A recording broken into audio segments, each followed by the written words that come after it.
잘 오셨습니다. 네.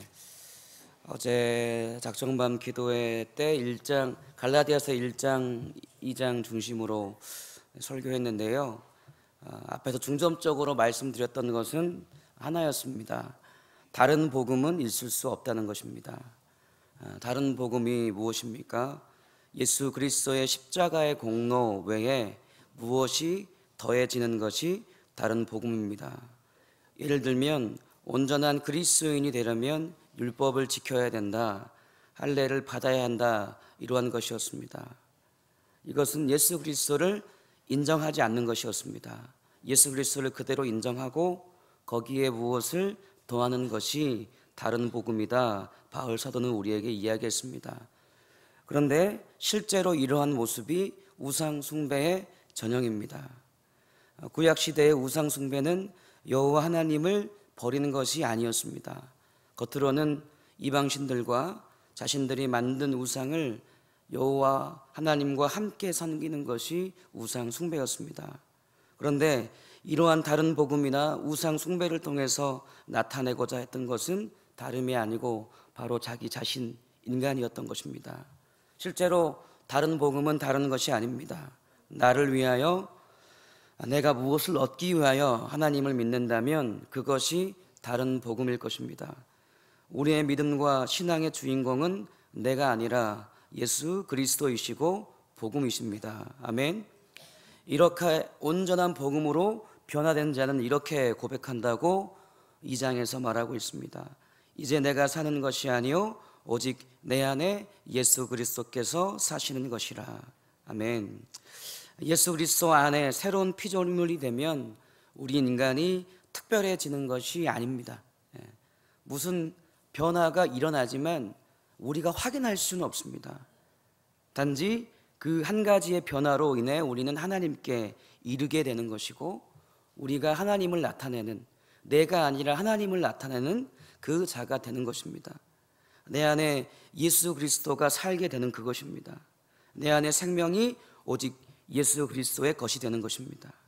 이것이 구원이라 말하는 그 역사이고 의인이라 칭함받게 되는 근거인 것입니다. 그리고 3장에서도 그 복음에 대해서 계속해서 이야기하고 있습니다. 3장 6절에서 9절에 보면 율법이 있기 전의 시대로 올라갑니다. 약 430년 전, 그 전에 아브라함의 시대로 올라간 논정하는데, 실제로 아브라함은 단지 유대인들만의 조상은 아니었습니다. 그런데 그에게 허락된 복음은 믿음으로 주어진 것이었습니다. 거기에는 어떠한 율법도 행위도 중요하지 않았습니다. 창세기 12장에서 가장 중요한 것은 아브라함의 결단이나 아브라함의 선택이 아니고 하나님의 그러니까 아브라함을 선택하신 하나님의 선택하심이었습니다. 그보다 먼저 된 게 바로 하나님께서 아브라함을 선택하셨다는 것입니다.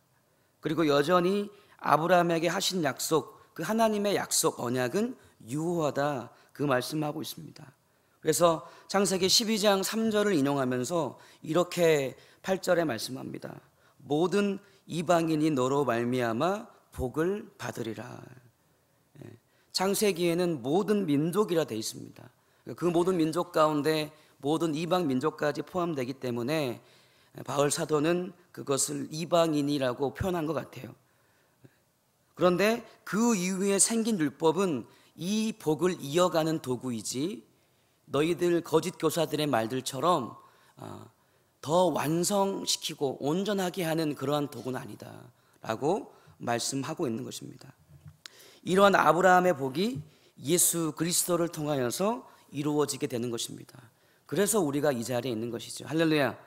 그러므로 우리는 아브라함의 행하신 그 약속, 그 언약, 그리고 언약의 완성으로 오신 예수 그리스도를 믿음으로 아브라함과 그 동일한 복을 받게 되는 것입니다.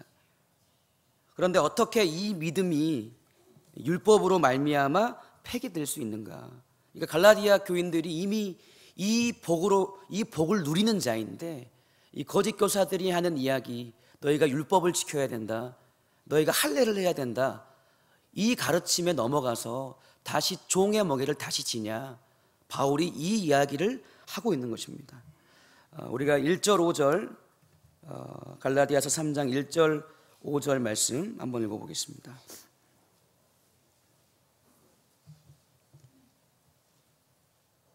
갈라디아서 3장 1절 5절 함께 읽겠습니다. 시작. 어리석도다 갈라디아 사람들아, 예수 그리스도께서 십자가에 못 박히신 것이 너희 눈앞에 밝히 보이거늘 누가 너희를 꾀더냐? 내가 너희에게서 다만 이것을 알려 하노니 너희가 성령을 받은 것이 율법의 행위로냐 혹은 듣고 믿음으로냐? 너희가 이같이 어리석으냐? 성령으로 시작하였다가 이제는 육체로 마치겠느냐? 너희가 이같이 많은 괴로움을 헛되이 받았느냐? 과연 헛되냐? 너희에게 성령을 주시고 너희 가운데서 능력을 행하시는 이의 일이 율법의 행위에서냐 혹은 듣고 믿음에서냐? 1절에서 이렇게 시작합니다. 어리석도다 갈라디아 사람들아, 예수 그리스도께서 십자가에 못 박히신 것이 너희 눈앞에 밝히 보이거늘 누가 너희를 꾀더냐? 내가 2차 3차 전도 여행을 통해서 너희에게 그렇게 가르침을 했고, 너희가 그 예수 그리스도의 십자가의 죽으심으로 말미암아 너희가 새롭게 된 피조물들인데, 그러니까 너희 자체가 증거인데, 그렇죠? 어떻게 너희를 꾀는 그 가르침으로 말미암아 그걸 떠날 수 있느냐라고 이야기하는 것입니다. 그러면서 다만 내가 이것이 궁금하다. 너희가 성령 받은 것이 율법의 행위로냐 혹은 듣고 믿음이로냐? 이 말씀에 의하면 아마 갈라디아 교회에서도 그 성령의 역사들이 충만했다는 것 같아요. 은사들도 나타나고 성령의 충만한 역사들이 이미 나타난 겁니다. 그러니까 이미 이 거짓 교사들이 이야기한 율법의 요구, 할례를 행하기 전에 이 성령의 충만한 역사가 있었다는 거예요. 그러면 그 성령의 역사가, 또는 너희가 에루살렘에서부터 시작된, 사도행전에서 기록된 그 성령의 역사로부터 시작된 그 복음의 흐름이 너희에게까지 왔는데, 그 성령의 복음의 역사가 너희 행위 때문이냐? 너희가 무엇을 지켜서, 아니면 너희가 무엇을 행했기 때문에 그것을 얻은 것이냐? 그렇지 않다는 거예요. 애초에 이방인 자체가 율법의 행위 가운데 들어갈 수 없는 이들입니다. 그냥 이방인 자체들이 불법이에요, 불법. 그런데 그들에게 성령의 역사가 왔다는 게 너희의 행위냐, 아니면 나를 통해서 들은 복음으로 말미암은 것이냐 라고 질문하는 것입니다. 또 5절에 또 같은 말씀, 성령을 주시고 너희 가운데서 능력을 행하시는 이의 일이 율법의 행위에서냐 혹은 듣고 믿음에서냐, 계속해서 질문하고 있는 거예요. 바울이 얼마나 안타까웠으면 이렇게 계속해서 질문하겠습니까? 정신 차리라는 거죠. 그리고 이제 3절의 말씀, 제가 더 앞에 봤어야 되는데, 너희같이 이같이 어리석으냐? 성령으로 시작하였다가, 그러니까 하나님의 일로 시작하였다가 사람의 일로 끝마치는 것, 어떻게 너희가 그럴 수 있냐라는 말씀하고 있는 겁니다. 하나님의 예수 그리스도께서 보내시겠다는 그 보혜사 성령으로 말미암아 그 마가의 다락방에 각 머리 위에 그 성령이 강하게 임하였습니다. 이 성령으로 인하여 시작된 그 일이 너희에게까지 오게 됐는데, 그것을 다시 그냥 거두어 가버리는 육체의 일로 맞춰질 수 있겠느냐라고 계속해서 질문하는 것입니다. 그리고 이제 저희가 이제 6절부터 14절의 말씀 봐야 되는데, 저희가 6절, 9절 말씀을 읽었고 10절에서 14절 말씀 저희가 한번 읽어보겠습니다. 10절부터입니다. 무릇 율법 행위에 속한 자들은 저주 아래 있나니, 기록된 바 누구든지 율법책에 기록된 대로 모든 일을 항상 행하지 아니하는 자는 저주 아래 있는지라 하였습니다.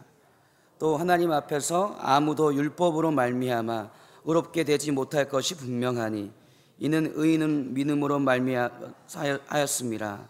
율법은 믿음에서 낳는 것이 아니니 율법을 행하는 자는 그 가운데서 살리라 하였느니라. 그리스도께서 우리를 위하여 저주를 받은 바 되사 율법의 저주에서 우리를 속량하셨으니, 기록된 바 나무에 달린 자마다 저주 아래 있는 자라 하였습니다.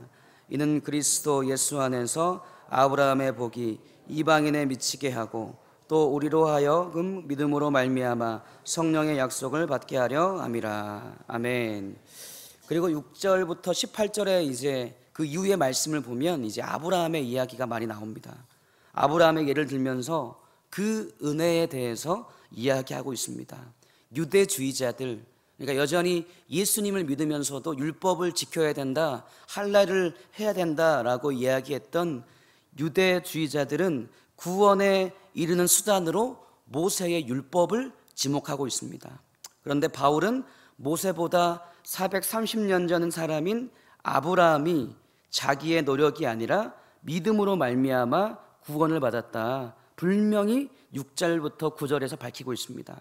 사도 바울은 창세기 15장 6절을 인용하여서 이렇게 말씀하십니다. 아브라함이 하나님을 믿음에 이것을 그에게로 의로 정하셨다, 그에게 의로 정하셨다 말씀하고 있습니다.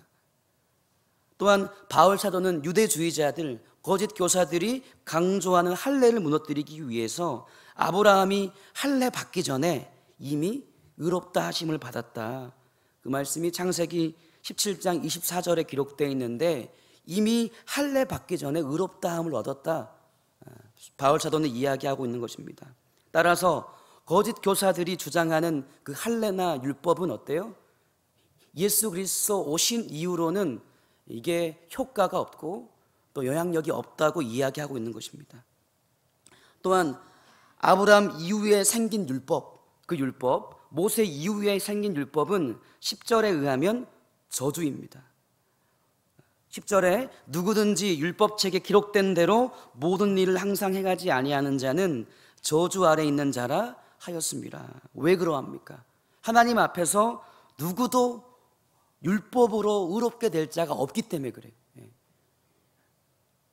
그런데 예수 그리스도께서 대신 저주 받은 바 되사 율법의 저주에서 우리를 속량하셨습니다.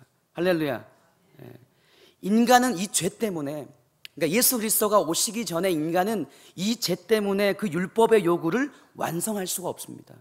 그러니까 우리가 십자가에 죽어봤자 1000명, 1000만 명, 1억 명, 이 지구의 모든 인구가 다 죽어도 그 율법의 요구를 완성시킬 수 없는 것입니다. 그래서 어때요? 저주 아래 있다는 거예요. 율법 한 구절도 너희가 완성시킬 수 없다. 왜죠? 여기 안에 죄가 있기 때문에.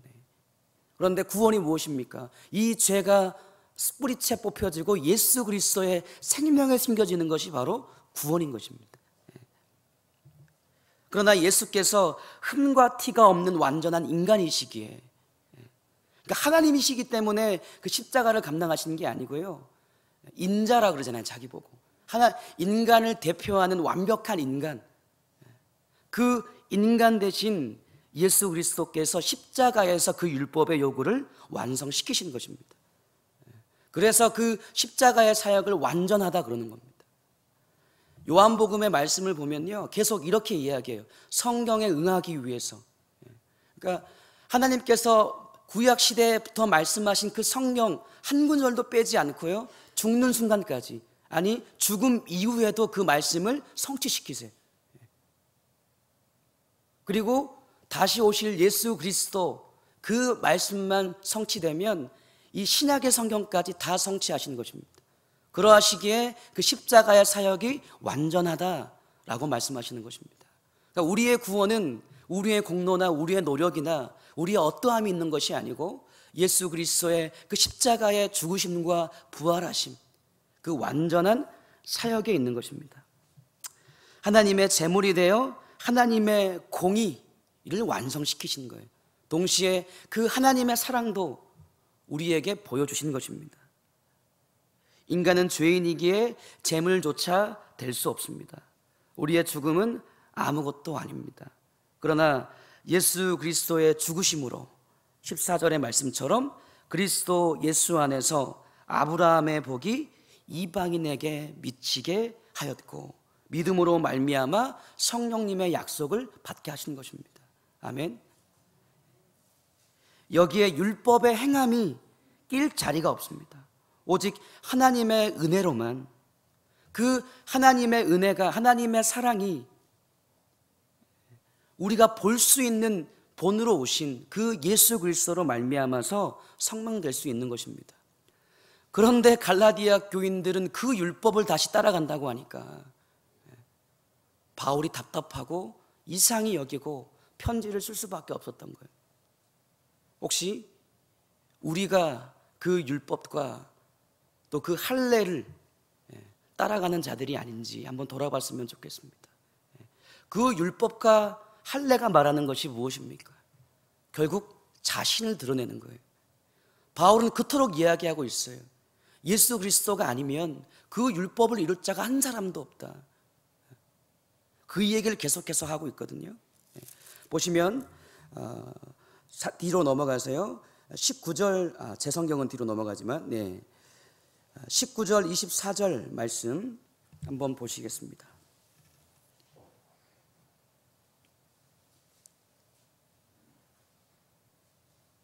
19절부터 24절 함께 읽겠습니다. 그런즉 율법은 무엇이냐? 범법함으로 더하여진 것이라. 천사들을 통하여 한 중보자의 손으로 베푸신 것인데 약속하신 자손이 오시기까지 있을 것이라. 그 중보자는 한편만을 위한 자가 아니나 하나님을 한 분이시니라. 그러면 율법이 하나님의 약속과 반대되는 것이냐? 결코 그럴 수 없느니라. 만일 능히 살게 하는 율법을 주셨더라면 의가 반드시 율법으로 말미암았으리라. 그러나 성경이 모든 것을 제 아래 가두었으니 이는 예수 그리스도를 믿으로 말미암는 약속을 믿는 자에게 주려 함이라. 믿음이 오기 전에는 우리는 율법 아래 매인 바 되고 계시될 믿음의 때까지 갇혔느니라.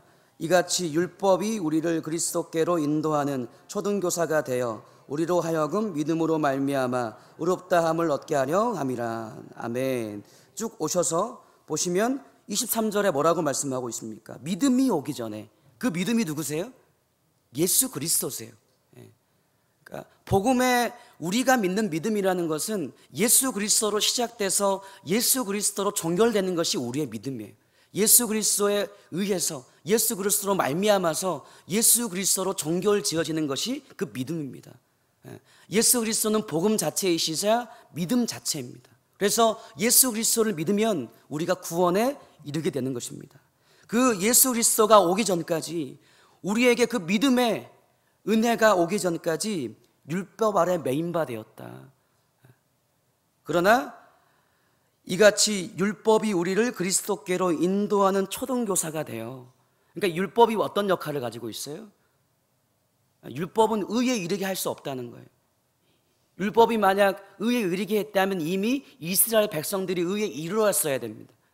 그런데 이스라엘 백성들은 율법으로 충만한 자들이었고 바울 사도 또한 그러한 자였어요. 그런데 그 율법으로 말미암아서 메시아를 보지 못했습니다. 하나님의 경륜과 뜻을 보지 못했어요. 그런데 이 안에 예수 그리스도의 생명이 있을 때 의롭다 칭함을 받게 된 것입니다. 할렐루야. 저희가 마지막으로 25절부터 29절 말씀 한번 읽어보겠습니다. 시작. 믿음이 오늘로는 우리가 초등교사 아래 있지 아니하도다. 너희가 다 믿음으로 말미암아 그리스도 예수 안에서 하나님의 아들이 되었으니 누구든지 그리스도와 합하기 위하여 세례받는 자는 그리스도로 옷 입었느니라. 너희는 유대인이나 헬라인이나 종이나 자유인이나 남자나 여자나 다 그리스도 예수 안에서 하나이니라. 너희가 그리스도의 것이면 곧 아브라함의 자손이요 약속대로 유업을 이을 자니라. 아멘. 25절부터 29절까지의 말씀이 이제 4절의 이제 전결 부분인데 믿음이 온으로, 그러니까 예수 그리스도를 믿은 다음에는 너희가 더 이상 초등교사, 그러니까 자연들, 이 세상을 이루고 있다는 그 원소들, 그러니까 기본 학문이나 아니면 원시적인 신앙을 이야기합니다. 해를 섬기고 바다를 섬기고 또 자연을 섬겼던 그 신앙들을 이야기하거든요. 그러니까 더 이상 너희가 그 초보적인 신앙, 하나님을 알지 못하는 신을 섬기는 그 신앙에 아래 있지 아니하다. 너희가 다 믿음으로 말미암아 그리스도 예수 안에 하나님의 아들이 되었다. 아멘. 율법이 그렇게 한 게 아니라는 거예요. 율법도 여전히 그 안에 갇혀 있어요. 율법은 단지 예수 그리스도로 인도하는 초등교사라는 겁니다. 그 율법 아래 머물러서는 안 된다는 것입니다. 그래서 너희는 유대인이나 헬라인이나 종이나 자유인이나 남자나 여자나 다 그리스도 예수 안에서 하나이다. 그리고 그 예수 그리스도를 믿는 것이라면, 믿는 너희라면, 예수 그리스도 안에 있는 자라면 아브라함의 자손이고 약속대로 유업을 이룰 자다 말씀하고 있는 겁니다. 너희가 율법을 지킬 때, 할례를 행할 때 아브라함의 자손이 되는 것이 아니다. 그리스도의 온전한 분량에 이르는 것이 아니다. 오직 예수 그리스도 그 한 분으로 인하여 너희가 그 유업을 잊게 될 것이다 라고 말씀하고 있는 것입니다. 말씀을 마무리하고 있습니다. 이제 사순절을 지나고 있습니다. 작정밤 기도회도 하고 있고 또 특별 새벽 기도회도 진행되고 있습니다. 저는 또 이 말씀을 준비하면서 이제 제가 오늘 전도서라서 마지막 입니다. 이제 내일이면 되는데 저를 많이 돌아보게 됐어요. 예수 그리스도만 나타내는 자인가? 그러니까 진정한 복음으로 거듭난 자는요, 예수 그리스도만 나타나게 돼 있습니다. 이 거짓 교사들이 왜 복음의 교사들이 아닙니까? 예수 그리스도 외에 다른 것을 가르쳤기 때문에 그 자들은 그리스도의 복음을 가르쳤지만 거짓 교사들인 겁니다. 마지막 때에 구원받을 수 있는 근거, 우리가 하나님의 백성이다 인치신 증거는 이 안에 예수 그리스도가 주신 생명입니다. 아멘. 이 안에 생명을 잉태했다면, 예수 그리스도로 주신 생명을 잉태했다면 오직 예수 그리스도만 전하게 돼 있습니다. 어제도 이제 마지막에 말씀드렸지만 우리가 자랑할 것이 무엇입니까? 신앙의 연수입니까? 아니면 교회에서나 사회에서나 지위입니까? 아무리 오랫동안 믿다 했더라도 우리의 삶을 통해서, 우리의 입술에서 그 하나님의 섭리가, 예수 그리스도의 복음이 전해지지 않는다면, 이 입술을 통해서 신세 한탄이나 하고 또 우리의 요구가 이루어지지 않아 불평불만이나 하고 또는 나의 성공과 나의 어떠함을 자랑한다면 그 자는 혹시 이 안에 생명을 가지고 있는 자인지, 복음을 품고 있는 자인지 한번 돌아봐야 될 것입니다. 저도 마찬가지입니다. 내가 이 사역을 통해서 나를 드러내고 나의 어떠함을 드러내는 자라면 다른 복음을 품고 있는 자입니다. 2019년 이제 아직도 초반입니다. 이제 3월 지나가고 있거든요. 혹시 이 안에 다른 거 품고 있다면 주님 앞에 다 내려놓으시고 예수 그리스도 한 분만 말하고 한 분만 전하시는 우리 성도님 되시기를 바라겠습니다. 저희가 함께 기도하겠습니다. 오늘 함께 기도하실 때는요, 우리 파송 선교사님